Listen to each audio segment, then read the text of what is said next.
Good morning, gentle friends. Welcome back to another What I Eat in a Day. So today's Tuesday, and normally that would be a cooking for Sandy day. I'm still going to cook for her today, but she has some medical appointments, and I'm not going to see her today. But I will get those stored for her, and then I'll take them down. So today, I'm going to start my lunch first, and then I'm going to cook for her, and then dinner I'm going to do as a freezer meal serving for me, a couple of servings for her, and my dinner itself. So that is the plan.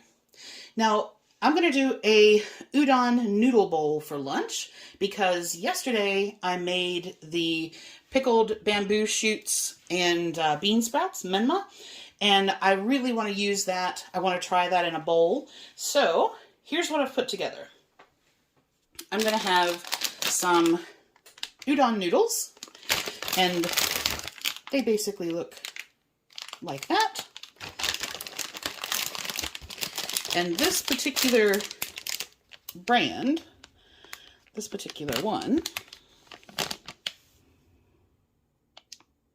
there we go, is all really good to go. And it is 150 calories for half of the pouch. So I'm going to have the whole pouch, which will be 300 calories for that. And then I found this. I haven't tried this yet. It is an organic pickled cabbage. And a lot of times with Asian stuff, they have a whole lot of chemicals in there. But this one is just Chinese cabbage, salt, and lactic acid. So I'm going to try that today. And then I have, oh, let me lighten you back up again. The sun coming in across the table is making it a bit dark. There we go. Okay, so then my veggie selection, I have pea shoots, chickpeas, a baby bok choy. This gorgeous little rat-tailed thing is a purple Daikon radish. I have some carrot, purple cabbage, an orange mini bell pepper, and I'm going to try, if you saw my last noodle bowl, I tried because I used duck eggs, I tried the Instant Pot on a medium boil setting, and thinking because the duck egg was bigger and a harder shell, that it would cook it more soft-boiled. And it didn't. It did a beautiful medium. So what I'm going to do is I'm going to try that on the soft boil setting and see if that comes out perfect. And then I just have 6 shrimp that were left over in the bag. So I'm going to do that. And for my sauce, I'm going to use that sesame peanut paste that I found. So this is just 50% sesame seeds, 50% peanut. So that's it. It's just a matter of cooking the noodles, and I'll get the egg in the Instant Pot, chop up my veg, and then when the noodles are finished, I just use the same boiling water in the pot, throw the shrimp in there, let them cook for a second. I'll blanch the bok choy, and that's it. That will be lunch.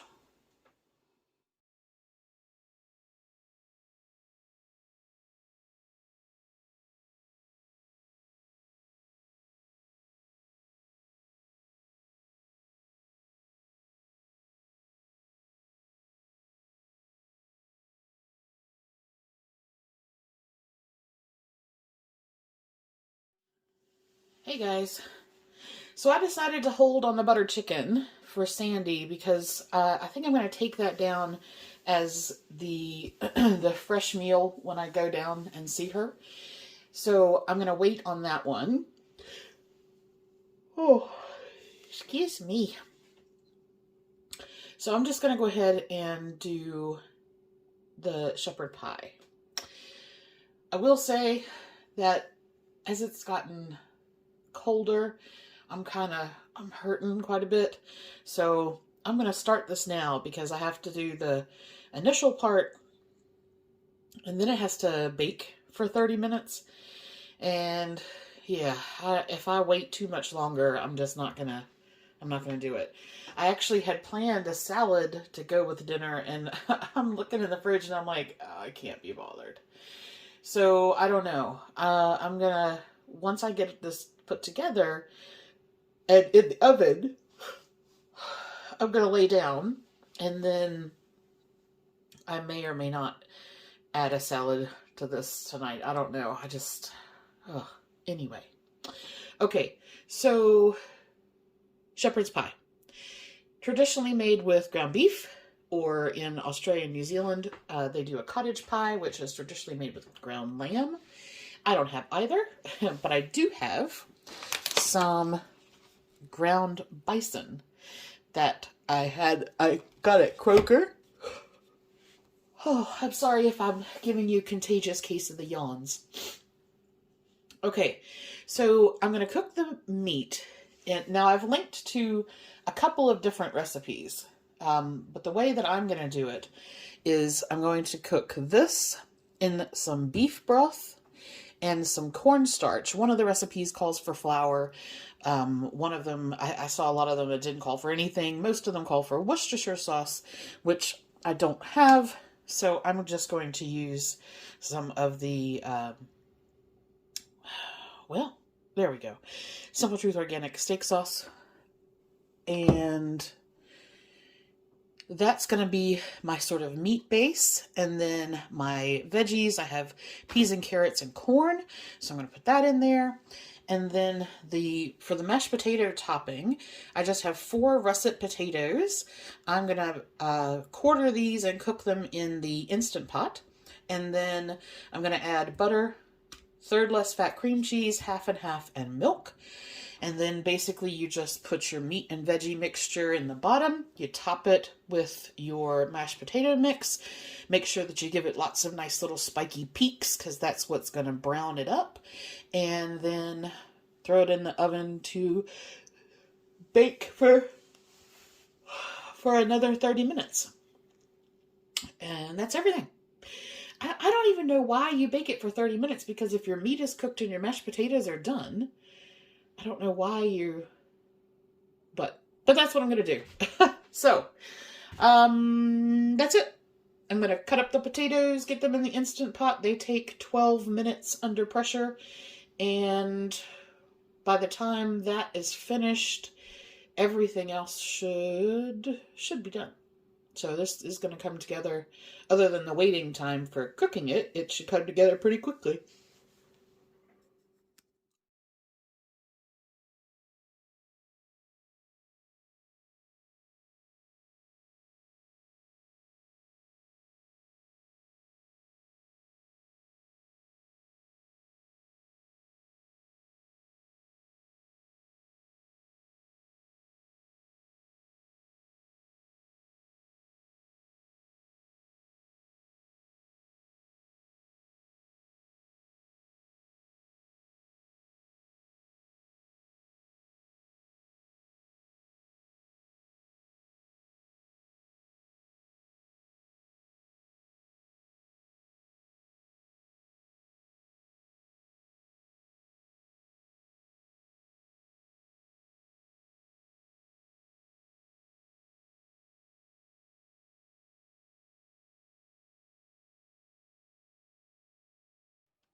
Hey guys, good evening. How are you? Are you freezing? Or do you still have snow? Or are you one of those people that's in like back in the 60s and 70s? I don't know what this weather thinks it's doing. It's kind of crazy. But using the oven definitely heated the house up, which was very helpful. So let's see. What do I want to tell you about today? Okay, Noodle Bowl. Very good. That recipe that I linked to in the description box, I don't know if we have, I'm just trying to think if I've ever seen it here. When I lived in New Zealand, satay was very common, like chicken satay, and it's a peanut sauce, and it's like peanut, lime, honey, soy sauce kind of thing. So little tart, little sweet. It's a very, very good sauce, especially on chicken. but I don't know that I've seen it, at least in this part, since I've been back. But I put a recipe for the more traditional style version. So what I did with mine today was I took that peanut sesame blend and I put soy sauce and lime juice in that. And one thing I did notice, and I didn't think to show you because it's probably not interesting to anybody but me, but there is a reaction between the peanut sauce and the soy sauce. And it went like, when it comes out of the, when the peanut sauce comes out of the jar, it comes out like tahini. So it's quite liquid. When I put the soy sauce in there and started mixing it up, it went super, super thick. Like, I mean, it was thicker than just normal peanut butter.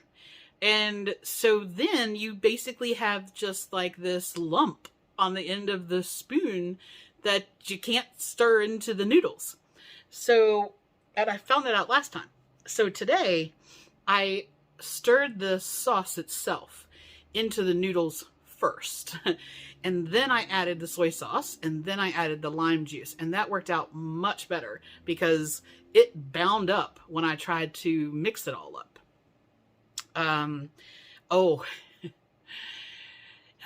If only I had done a blooper reel.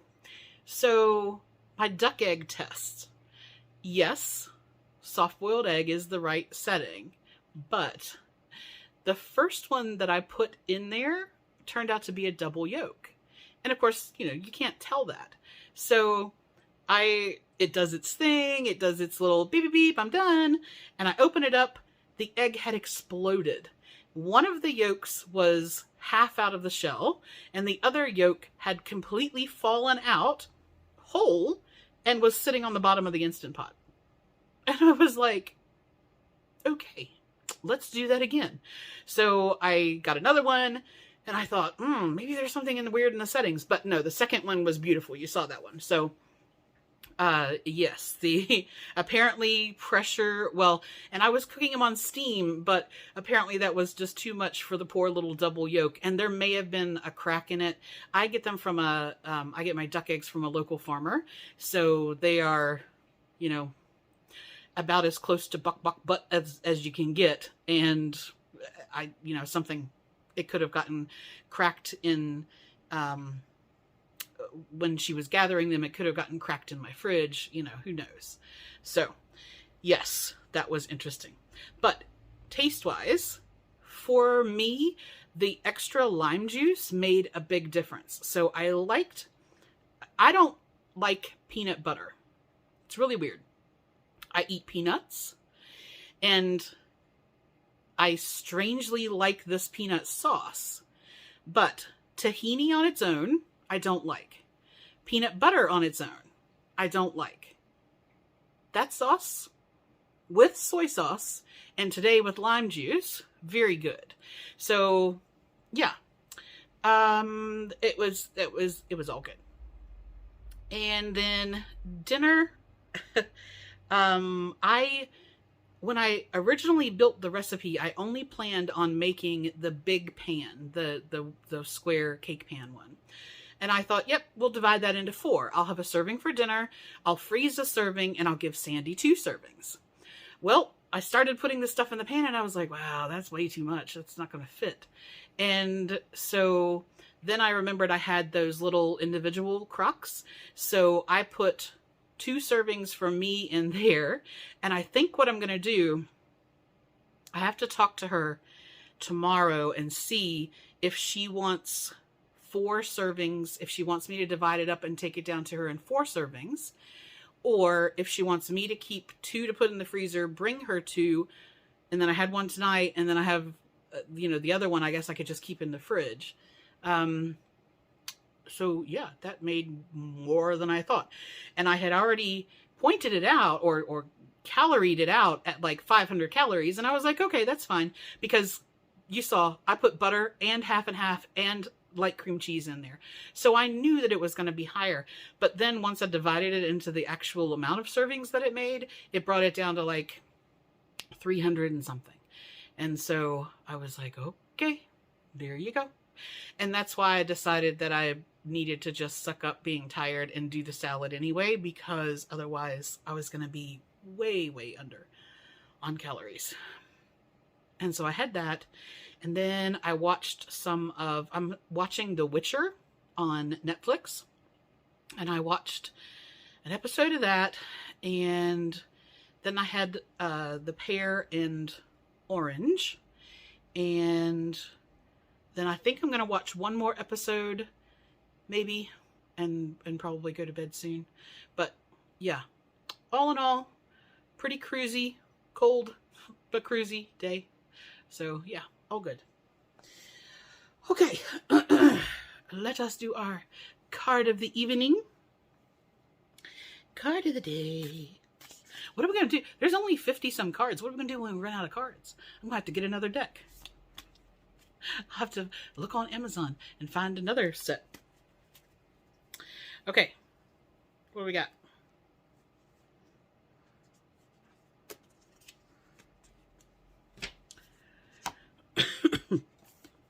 We have Follow Your Heart.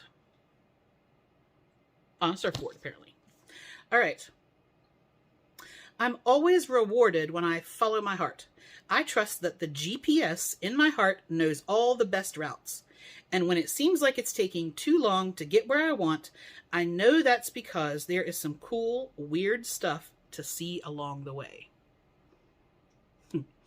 So, one of the things that I really miss, and this is because I find it extremely difficult to drive at the moment, I used to, especially in New Zealand, not as much here, but probably the first 5 years I was here, I did this too. Just get in the car, knowing that I can GPS how to get home, so it doesn't matter where I end up, and just randomly turn down a road to see what's down there. Or decide that, okay, you know what? I am going to take an overnight trip. Don't know where I'm going. I will find a Motel 6 or a Super 8 or something like that on the way.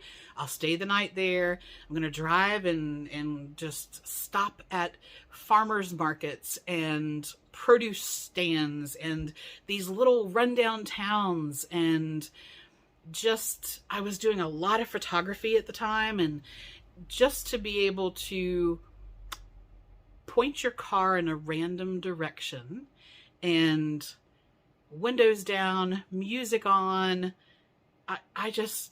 I did that for a very long time. And one of my rewards that I was working on before I started feeling as bad as I do or did or am, or however I'm not sure what tense to put that in right now, but there was this article that came across Facebook that said, this is the best all around the States road trip. And I am in a situation where if I either took like a small camper van, or because I bought a station wagon when I replaced my vehicle last year. I had toyed with the idea of buying an old food truck and converting that so that I had like a working kitchen in there. I had toyed with the idea of buying one of the little mini buses and converting it and making it into a schoolie. I had looked at the cost for renting an RV or just getting like an old church van and pulling all the seats out and converting that. And basically, my landlords are fantastic. They would let me pack my house up and just lock it up for 3 months or 4 months or 6 months or whatever, and just put the dogs in the whatever vehicle I had done and go. And I can't, right now, I couldn't do that. I just don't, my health would never allow for that. I struggle to drive an hour to Beckley, so I definitely couldn't do like a coast to coast road trip. But that was my big reward goal, was if I, lost this extra 100 pounds that I need to lose, then that was my big thing. So who knows? Maybe by the time I lose the other 100 pounds, that will be back on the table. There's a couple of other things possibly in the works. Who knows? The world still needs to open up. I have plenty of time. So, yeah. But that was the whole the follow your heart and the GPS thing made me think about the way I used to drive. So, okay. Anyway, ramble. I'm gonna go watch The Witcher, and yeah, I'll talk to you guys tomorrow. Have a great night.